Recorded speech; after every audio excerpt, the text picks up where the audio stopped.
Hey YouTube, what's going on? I know you've been waiting a long time for this video, so we're just going to discuss performance mods in my 2018 varex Sti.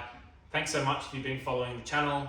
I quite often get asked about the turbo sounds, exhaust sounds and modifications, so today is that day that we go through it. So I'm going to try and wrap this up in just a few minutes, so bear with me, but I'm going to try and get straight to the point. I'm not a great editor, I don't have subtitles or anything at the bottom, so turn the volume up, I'll try and explain it best I can. And yeah, if you're watching from overseas, hi from Australia. And yeah, so this is it. So, performance modifications, well, let's just look at things in the engine bay. So it's got an upgraded CSF radiator, and as you can see, just the dress up stuff, that's not performance related, but that's just how it presents. Things that you guys and girls might want to know about. So it is running the Process West intake to a PSR inlet, 3-inch, and then it goes into the blouch 1.5 XTR turbo with an 8cm rear. Now, that does have a 3-inch compressor housing because a lot of comments ask about why the spool noise, the turbo is so loud, how did you get it like that? So I do reply to those comments. It does have a T51R housing mod to it. Now, I'd be contacting your shops around that do that sort of fabrication, because you will need specific turbos and, you know, that sort of like compressor housing so they actually can machine the mod into it. So, stock ones are too small, so if you do comment on this video, I'll try and respond to that in a bit more detail. But yeah, so that's turbo it's running, blouch 1.5 XTR, 8cm rear. It is pushing 277 kilowatts for us Aussies, or about 375 horsepower at the wheels on American terms, you guys talking horsepower. That power is enough for it to net 11.8. I do have that race video on my channel.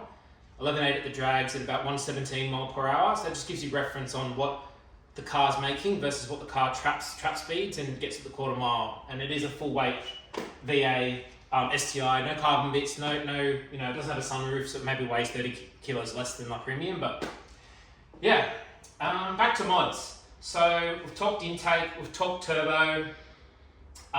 It does have the TVG deletes in it, and the secondary air pumps deleted as well.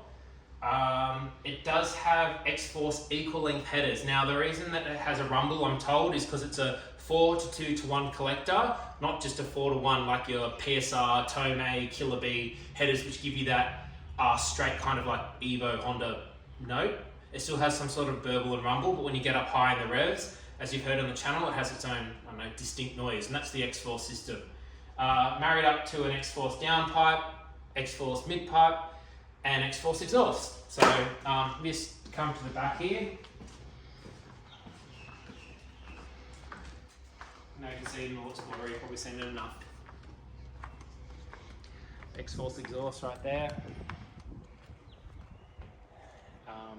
Yeah, you've got the little X wide pipe underneath. Nice little touch from Xforce, similar to the Nvidia, but yeah. So if we come back to the front of the car, I'll just talk with you and walk and talk. So fueling system has 1050cc ID injectors, 460 litre per hour AEM fuel pump for its fueling system, and a flex fuel kit, because it does run E85, but it can also run 98 fuel. So we come back to the engine bay. That's its fueling system. Flex sensor just sits up here. Not really too much more to say. If I have missed anything, oh, I know one thing I've missed. What's missing from a typical Subaru engine bay? It has no top mount intercooler, because it is running just at the bottom there. You can see under the number plate, Process West front mount intercooler. So got all the piping and just down below. There we go. A little bit of customization with the stencil, but yeah, it is a bit stealthy and subtle, but yeah, so that's the front mount intercooler. That could pretty much be it. If I have forgotten anything, or there's any further clarification about parts you want to know, drop it in the comments. I'll try and reply in due time. As you've seen, I do try and keep engaged with my subscribers or people just watching the channel. I like to talk to you guys. I like that you try and ask a lot of questions. And any further questions, hit me up. But hopefully that explained a few pieces of information people wanted. So that's a wrap.